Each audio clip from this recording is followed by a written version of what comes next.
Good morning guys, it's our last day here in Bali, Indonesia. Let's make this day memorable, let's make it count. Tara, samahan niyo ako. Let's go!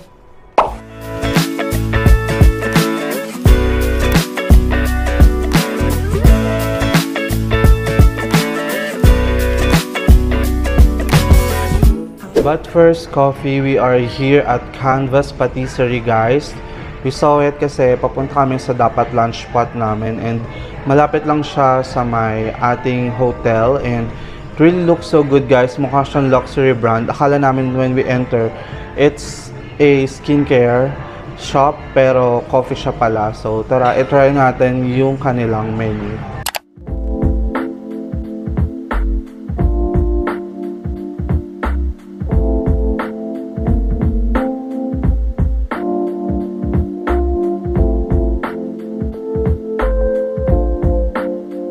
Coffees here guys, I got double shot espresso and chocolate almond croissant. So tara, let's eat. Let's try first this almond chocolate croissant guys.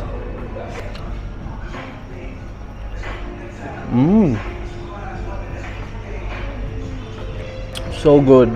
So good. Meron pa siyang mga gold flakes oh. Sarap niya kasi yung loob.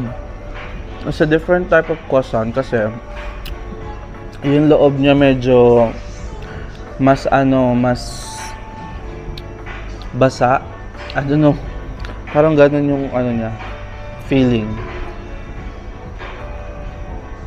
Ang gamit nila usually dito sa Bali, palm sugar. So it tastes like coconut kind of.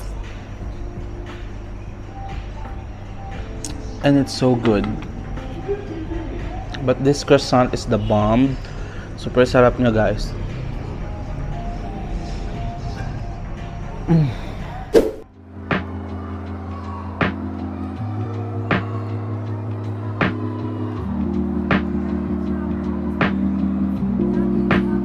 For our lunch guys, we are here at Raijin. It's a Japanese restaurant and actually, may tatlong restaurant dito, puro Japanese. But we chose this one kasi teppanyaki siya and merong live cooking. So, that should be a nice experience. For the menu, guys, kanyo na lang to. Yan. So, tara, order na tayo. Let's eat, guys! Grabe, ang dami kong na-order yata kasi ang lalaki pala ng serving nila. So, I got chicken karaage, udon. Tapos yung udon nila, guys, merong assorted tempura. So we have shrimp, tapos vegetables, potatoes, and then I also got steamed rice. Guys, ang dami for 700 plus pesos lang.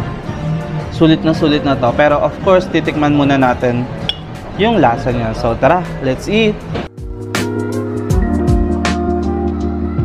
Let's begin with the udon for our appetizer, guys.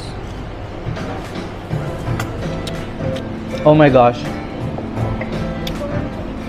Sarap nung sabaw. Ka-taste niya yung in-order ko sa Marugame. Yung curry. Sarap guys. Tempura naman.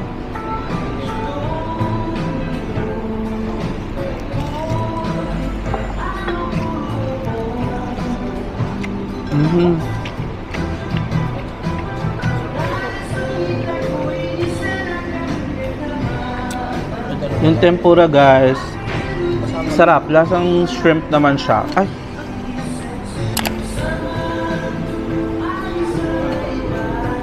Tikman naman natin chicken karaage guys.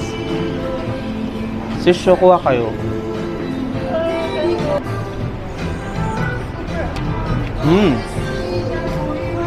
Sarap.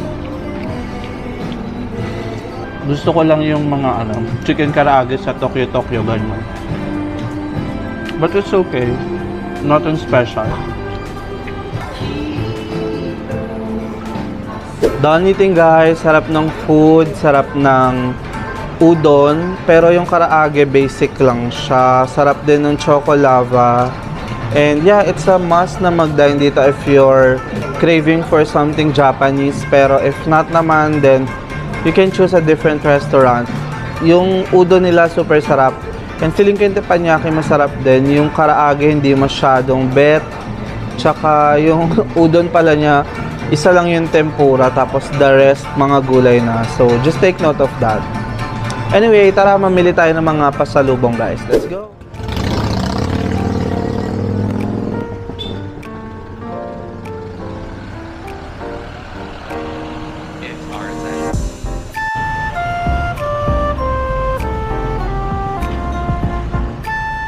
Another tip with withdrawing guys, katulad sa mga ATM, katulad ng CIMB is pag may option to withdraw without conversion, laging without conversion kasi if you're using GCash, mas maliit yung na-charge sa inyo kumpara sa with conversion, with their own conversion. So, ito, ang nangyari ngayon is 500,000 IDR yung withdraw namin for the last minute shopping. Tapos, ang option mo pag without is 1,800 ang mababawas sa'yo. Pero if with, 1,900. I know, 100 pesos, maliit na bagay lang. Pero kung withdraw ka ng withdraw, palaki ng palaki yon. So, laging without guys. It's time for more pasalubong guys. We are on our way to one of the supermarket. Festive supermarket. Malapit lang siya, around 2 km from where we stay. Check natin kung ano pa yung pwede nating mabili doon. Ang worry ko ngayon is if mag-over luggage ba ako kasi I'm not sure, I don't remember if nagtitimbang yung Cebu pack ng hand carry. Yung check-in of course tinitimbang nila, but yung hand carry hindi ko sure. So let's take a chance lang. Anyway, samahan nyo kami mamili if you're interested sa pasalubong. Let's go. Let's try macaron choco. Yeah. Can I try too? Dami dito guys. Mga mas mura dito actually compared sa mga Alfamart. Kasi this is a bigger supermarket.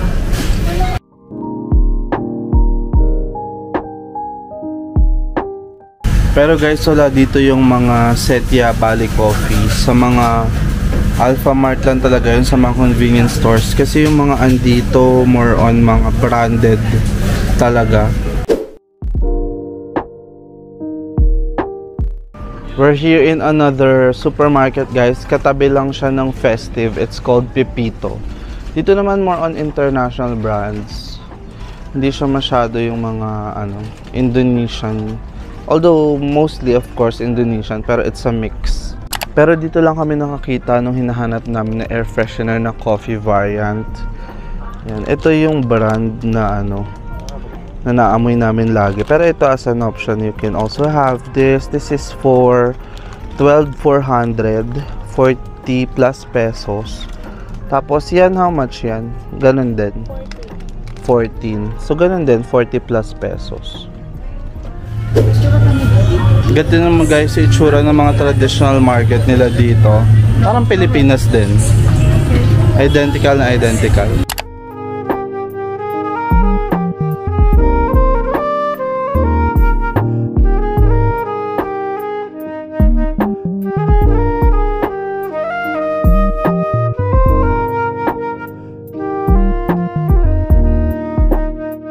For our next spot guys, we chanced upon this spot. It's called Sundari Spa kasi naghahanap rin kami ng spot since this is our last day. And for now, mamimili lang tayo ng massage oil kasi I wanted to give it as a pasalubong. Massage oil, 125 IDR lang siya. I use my card to pay. It's only 465 pesos guys. Super sulit. And marami silang iba-ibang products dito. Sarap din sana magpa-massage kasi yung starting nila is 500,000 IDR. That's about 2,000 pesos or less. This is what we got guys, the Kevala massage oil. This smells so good. You turned away with a hint of a smile, as if I could read your mind. I wanted to say, guys, you might have found the best cafe and restaurant na overlooking ang rice field dito sa Seminyak. So when we were walking after Mandaris Spa, dapat mag-Gojek na kami pero we decided to check out yung mga cafes. And we saw this. Sa daan, hindi siya halata na may overlooking siya ng rice terraces. Pero when we get inside, we saw this view. It's so beautiful. It's already almost sunset. Kaya it's the perfect time to be here. Walang katao-tao, guys. It's called the Grumpy Butcher and nandito lang siya sa may area ng Mandaris Spa. Ililink ko yung address dito para meron kayong idea. And yeah, check out yung menu nila, guys.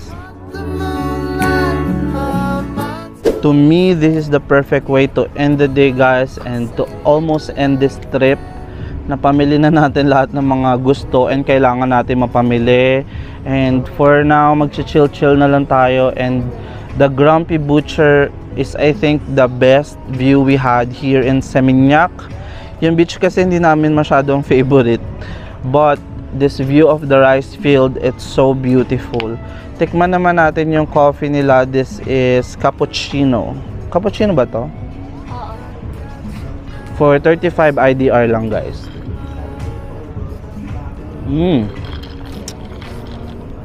Tapang niya, so lagyan natin ng syrup.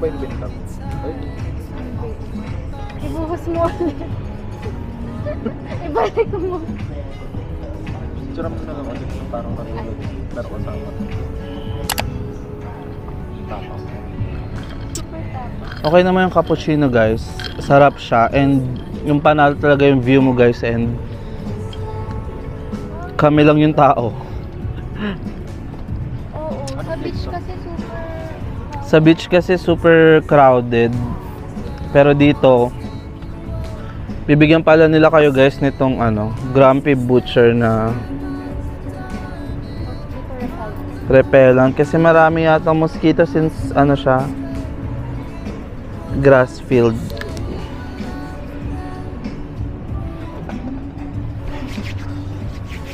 Yun, guys, sarap ng coffee and super ganda ng view.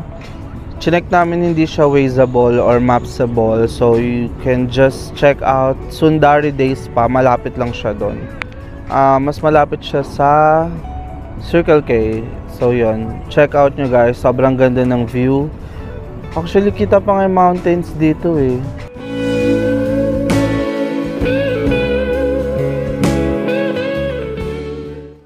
Magmukbang tayo ng KFC, guys. Ito yung maganda sa nila, sa KFC meal. Lahat ng parts meron. Pero pag nahuli kang kumuha, lugi ka kasi maliit lang yung ibang parts. Tapos, wala silang spoon and fork. Wala nga ba? Walang spoon and fork kasi sanay nga dito yung nagkakamay lang. Sanay naman tayo doon. Tikman natin, guys, pero ngayon pa lang nakikita ko na maanghang siya. Pinili nyo ba maanghang? Or plain? Tatlong original, dalawang maanghang. So, nakuha ko yung isang maanghang. crispy. Ang nakuha ko, guys, yung maanghang. Tikman natin yung pinagkaiba niya sa Una, yung nakita ko pinagkaiba yung fries nila, lasang fries ng Jollibee. Pareho siguro sila ng supplier.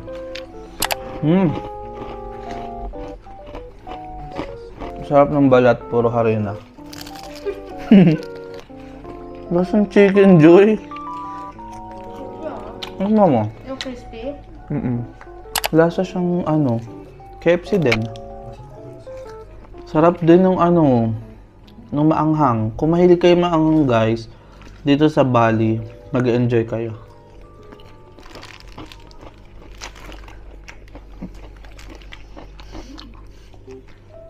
Ito naman yung pinili ni Christine na na drink for me. Ovaltine. Gusto mo ba Fanta? May Fanta dun eh. Fanta ang gusto ko, sis. Sarap naman and fair. Busin ko lang to, guys. Balikan ko kayo mamaya.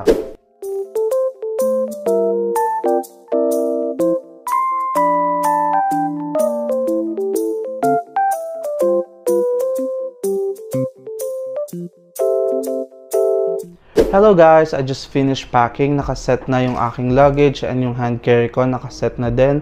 Sana lang hindi tayo mag-over luggage. I don't think naman kasi maliit lang naman yung bag natin. And hindi na pala ako nakapag-haul guys ng mga pinamili natin kasi it's almost the same naman ng mga pinamili natin previously.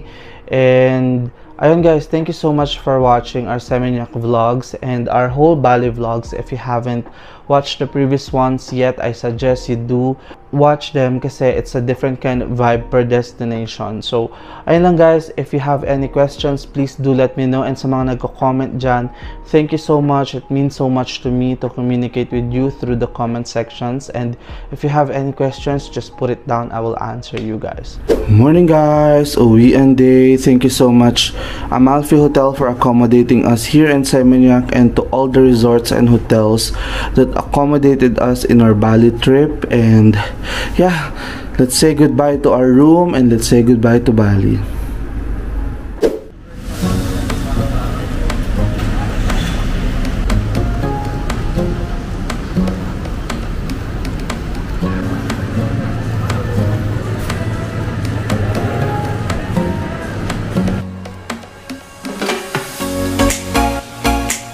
Hello guys, nakapag-check-in na kami and 17 kg lang yung check-in natin. May 3 kg pa na sobra pero hindi na rin kasi kasha. So, yun, dinala ko na lang yung mga pasalubong ko. Hindi naman nag-check ng carry-on, so it doesn't matter if dalawa yung bit-bit mo. Although, it doesn't happen all the time. Minsan nag-check sila.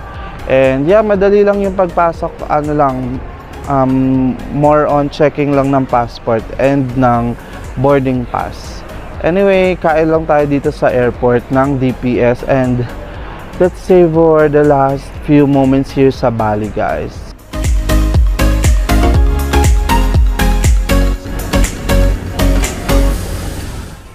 Iced coffee with ice cream. Yeah. This is 65, no? Yeah, 65, but this one excluding tax and service. Okay, thank you. Take one, Affogato over iced coffee guys. Generous yung paglagay nila ng vanilla ice cream.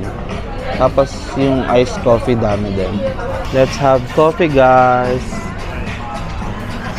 Pala guys, if mahilig kayo maglagay ng sticker sa laptop or sa phone or sa kung saan saan, you can ask for sticker sa mga coffee shop dito sa Bali. Etong Revolver, they have sticker. Tapos ito may coaster din sila. Pinamimigay lang din nila. Sa nice remembrance, tapos libre pa.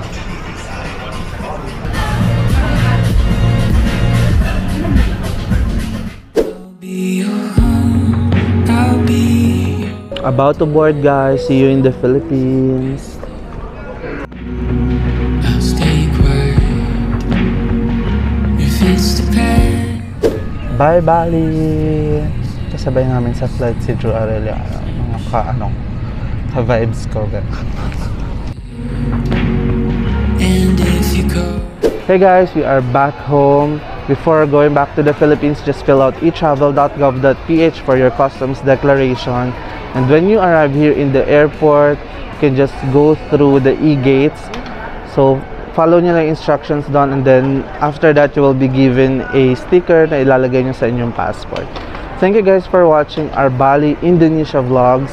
And thank you always for your support. I'll see you guys next time. Bye!